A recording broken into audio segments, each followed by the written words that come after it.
Hello friends, Navratri వచ్చేసింది. నవరాత్రికి ఏం చేస్తున్నారు? చలో కిచెన్లోకి చేద్దామా? రైస్ ఖీర్ చాలా ఈజీ చేయడానికి అండ్ ఫాస్ట్గా కూడా అయిపోతుంది. ట్రై చేయండి ఫ్రెండ్స్. ముందుగా మనం 1.5 కప్ రైస్ తీసుకోవాలి, కడగాలి, ఒక 30 నిమిషాలు నానబెట్టండి. దాని తర్వాత లీటర్ మిల్క్ తీసుకోండి, బాగా చిక్కగా అయ్యేలాగా మరగబెట్టండి. ఓకేనా ఫ్రెండ్స్? ఒక ప్యాన్లో నెయ్యి వేసి, అదే ఘీ వేసి డ్రై ఫ్రూట్స్ కాజు, కిష్మిష్, బదాం సన్నగా తరిగి అందులో ఫ్రై చేసి పక్కన పెట్టుకోండి.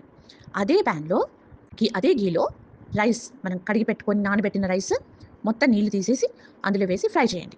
ఓకేనా? ప్రాపర్గా ఫ్రై చేసిన తర్వాత ఇప్పుడు సందేహం పెట్టుకోవద్దు, డౌట్ పెట్టుకోకండి. ఏమని? పాలల్లో ఘీలో రైస్ ఉడుకుతుందా లేదా అని.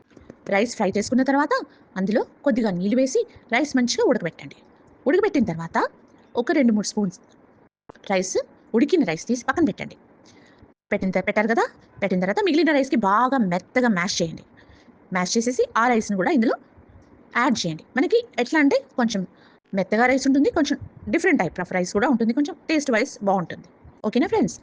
కలుపుతూ ఉండండి. మళ్ళీ కొంచెం పాలు పోసేసి కార్డమం పౌడర్ అంటే యాలకుల పొడి వేయండి.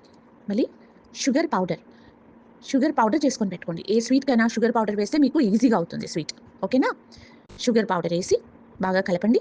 కలిపిన తర్వాత సర్వింగ్ ప్లేట్లో తీసుకొని దానిపైన కాజు, కిష్మిష్ అవన్నీ వేసాం కదా, అవన్నీ వేసేసి కొంచెం మీ ఇష్టం, ఆప్షనల్, మిల్క్ మేడ్ వేయండి. మంచిగా కలిపి దేవుడికి నైవేద్యం పెట్టండి, లేదా మీరు తినండి. ఓకేనా ఫ్రెండ్స్?